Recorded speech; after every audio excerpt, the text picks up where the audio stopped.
नहीं, कहीं ऐसा तो नहीं है कि जैसे ये जस्टिस महोदय ने उनको एफिडेविट देने दिया और उसके बाद उनको फंसाया, ग्रिल किया।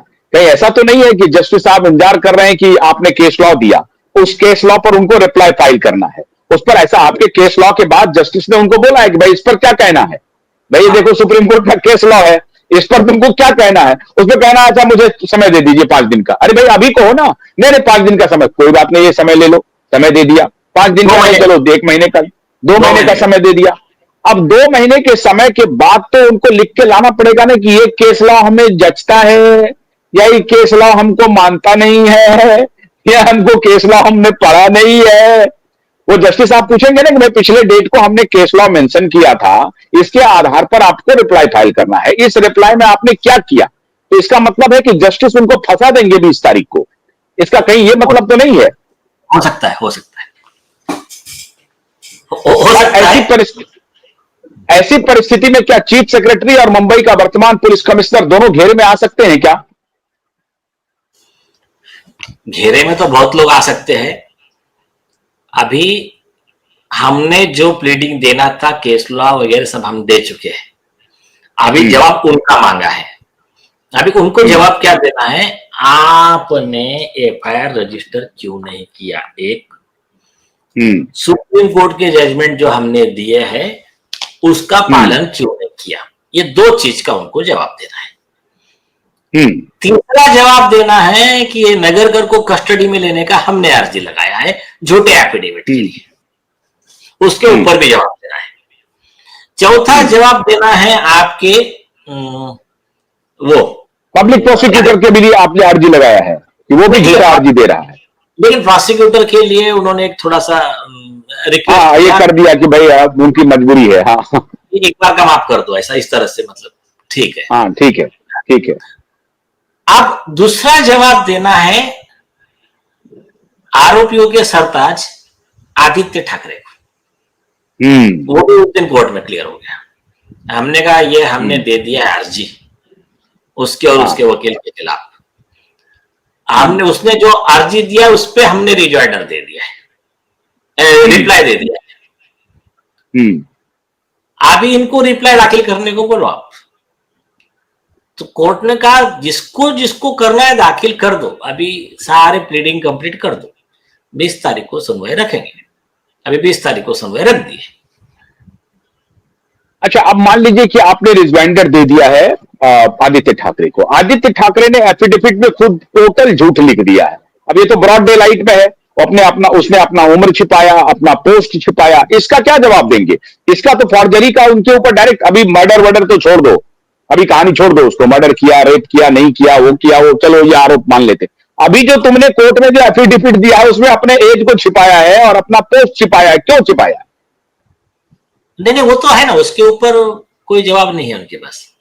और तो इस पर कैसे कोर्ट रिप्लाई करेगी? कोर्ट ऐसे कहेगी अच्छा ये तो उद्धव ठाकरे के बेटे हैं, बाला साहब ठाकरे के पोते हैं। नहीं नहीं नहीं नहीं, कोई बात नहीं है। नहीं नहीं, ये वीडियो क्लिप जो हमने दिखाई है, ये वीडियो क्लिप एक तो जो मुंबई के पुलिस वाले हैं, कमिश्नर टू डीजीपी, नंबर 1 उनको देखना है, मुंबई महाराष्ट्र के होम मिनिस्टर को देखना है, और दूसरा ठाकरे देख रहे हैं। और सबसे बड़ी बात है कि ये मैं मुंबई महाराष्ट्र के मुंबई हाईकोर्ट के जस्टिस महोदय को हमने ये वीडियो दिखाया है कि आपके कलीग देखिए किस प्रकार से ग्रिल करते हैं। ऐसे ही क्या ठाकरे को डॉक में बुला करके पूछेंगे कि भाई तुमने अपना एज क्यों झूठा लिखा? क्या है, सुनिए आपने सही बोला। इस मामले में कुछ जजेस ना बॉम्बे हाईकोर्ट की भी बहुत स्ट्रिक्ट है। मैं आपको एग्जांपल बता दूं। अभी कुछ दिन पहले हमारे यहाँ पर सीनियर जज है जस्टिस रविंद्र घुगे करके, उन्होंने पुलिस वाले को इतना लेफ्ट राइट लिया, उसको एफिडेविट देना, बोले मैं तेरे खिलाफ प्रोसिक्यूशन ऑर्डर कर रहा हूं अभी। उसके बाद में एक लैंडमार्क जजमेंट दिया है बॉम्बे हाईकोर्ट के जस्टिस नितिन सामरे साहब है, जो अभी दिल्ली के जज बने हैं, दिल्ली हाईकोर्ट के। अच्छा। हाँ, उन्होंने मंगेश चौहान करके जजमेंट है उनका, Mangesh Chauhan versus state of Maharashtra. Police वाले को बोले तुमने जो तुम्हारे ब्रदर पुलिस वाले को बचाने के लिए जो झूठा गवाही दी है, झूठा एफिडेविट दिया है, बोले अगर तुमको माफ करेंगे तो समाज में क्रिमिनल का पोल्यूशन फैल जाएगा, हम हमारी ड्यूटी ठीक से परफॉर्म नहीं कर रहे, तुम्हारे जैसे आरोपी पुलिस अधिकारी को जेल में ही रहना चाहिए, ऐसा कहकर कोर्ट फिरियादी बना उसमें। ये परजुरी का जो पिटीशन होता है 340 सीआरपीसी का, कोर्ट फिरियादी बना और उनके खिलाफ में रजिस्ट्रार को बोला केस रजिस्टर करो, आप कंप्लेनेंट बनो नीचे के कोर्ट में और इसको आरोपी बनाओ ये पुलिस वाले। तो ये ऑर्डर किया है बॉम्बे हाईकोर्ट ने किया है, जस्टिस सांबरे साहब ने किया है। तीसरा आपको एक एग्जांपल बताता हूं मैं, एक यहां पर बहुत ही मतलब डैशिंग जज होकर गए, खास करके अत्याचारी पुलिस के लिए तो बहुत ही डेंजर थे, वो थे जस्टिस आरएमएस खांडेपरकार। तो जस्टिस खांडेपरकार जो थे उनके कोर्ट में ऐसा ही केस आया, एक सलमा बाबू शेख करके केस था, उसमें लड़की को टॉर्चर कर रहे थे, पॉलिटिकल लीडर थे ऐसे ही, मतलब आदित्य ठाकरे जैसे ही पॉलिटिकल पार्टी के लोग थे, तो उसको लड़की को बहुत टॉर्चर कर रहे थे, उसने बाद में सुसाइड जो भी किया उसका हुआ जान का। उसका पिताजी कंप्लेंट लेके घूम रहा है, वो कंप्लेंट रजिस्टर ही नहीं कर रही पुलिस। फिर कोर्ट ने शो कॉज मतलब नोटिस निकाला, तो उसके जवाब में एसपी वगैरह आकर ऐसा आज का जैसा ही किस्सा घुमा फिरा के लिख रहे। तो उसमें हाईकोर्ट ने बोला तुम ये गरीबों के साथ में इस तरह से खिलवाड़ कर रहे हो, एक्शन ऑर्डर किया, इसका इनकी तो कंप्लेंट पे आप एफआईआर करके आरोपी पे कार्रवाई करो, वो अलग चीज, पुलिस वालों पे अलग से एक्शन। और बोला उसमें लिखा है ये सीनियर किस तरह से झूठे बोगस मिसलीडिंग एफिडेविट बना के अपने जूनियर को बचाने का और कोर्ट को गुमराह करने का प्रयत्न करते हैं, ट्राई करते हैं। जैसा आज जज साहब ने बोला वो वीडियो में कि कोर्ट को बेवकूफ बनाना जरा कम कीजिए, आप कितना बेवकूफ बनाओगे कोर्ट को। तो ऐसा करके 10,000 रुपए कॉस्ट लगाया, सरकार को बोला कि आप इनको 10,000 कॉस्ट इनको पे करो आप, और उनको बोला और बाद में इन्होंने अगर आपका कंप्लेंट नहीं किया तो फिर से हमारे पास आना आपने। तो क्या है, अच्छे जजेस है करके न्याय व्यवस्था टिकी हुई है, कुछ जजेस है ये मानना पड़ेगा जिनको ना लॉ का नॉलेज है, दूसरा ना उनमें ईमानदारी है, न्याय करने की इच्छा नहीं है, आरोपियों से सेटिंग कर लिया है, आरोपियों से या तो बड़ा रकम मिल चुका है या अपेक्षा है उनको अपेक्षा है कि आरोपियों से हमको कुछ आ सकता है। तो फिर ऐसे जो जजेस होते हैं ना, फिर वो जजेस फिर न्याय करने में ढिलाई, फिरियादी को धमकाना, उस मतलब मैटर को डाइवर्ट कर देना, ये ऐसे काम करते हैं। तो ऐसे जजेस के भी प्रोसिक्यूशन का प्रावधान है, और अब धीरे धीरे हम 1 बाय 1 उस स्टेप में आगे बढ़ रहे हैं। बहुत बहुत शुक्रिया नीलेश ओझा जी, बहुत बहुत शुक्रिया।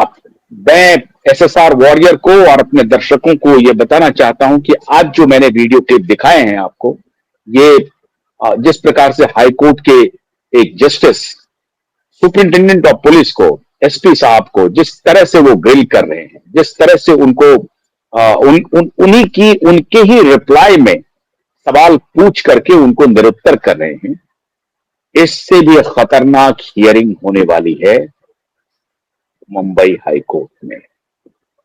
इसीलिए वक्त थोड़ा सा लगेगा, इसमें तो कोई शक नहीं है, लेकिन वक्त के साथ ये केस इतना स्ट्रांग है दिशा और सुशांत का, जिसमें डिफेंस के परखचे उड़ जाएंगे और उनको जवाब देते बनेगा नहीं, पहले ही जवाब में वो फेल हो जाएंगे। और इसी प्रकार की भाषा सुनने को मिलेगी अगर जज साहब ने ठीक से हमारे कार्यक्रम को देखा है और जज साहब हमारे वीडियो को देख रहे हैं, तो मैं उम्मीद करता हूं कि आप इससे भी कठोर शब्द का इस्तेमाल करेंगे मुंबई के वर्तमान पुलिस कमिश्नर, पूर्व पुलिस कमिश्नर और चीफ सेक्रेटरी को लेकर के, क्योंकि आपने ही ये गाइडेंस आपका है, चीफ सेक्रेटरी को नोटिस आपने भेजा है, मुंबई की पुलिस कमिश्नर को भेजा है, और उसकी अवहेलना हो रही है, कोर्ट की अवहेलना हो रही है, और विवेक फंसलकर जैसा एक जूनियर ऑफिसर रिप्लाई फाइल कर रहा है, और वो भी पूरी तरह से झूठी रिप्लाई है। आप कल्पना कीजिए, यहीं पर इस जांच में, जिस जांच में जस्टिस महोदय ने एसपी कुक की क्लास लगाई है, उसको पुलिस वालों ने पूरी तरह से इंक्वायरी करके डस्टबिन में फेंक दिया था। अब सोचिए, अगर अगर एक जस्टिस इस तरह से मामले को सुन करके न्याय की दिशा में बढ़ते हैं, और यही अगर मुंबई हाईकोर्ट में हुआ, तो कल्पना कीजिए आदित्य ठाकरे कहां होंगे और मुंबई के कमिश्नर कहां होंगे।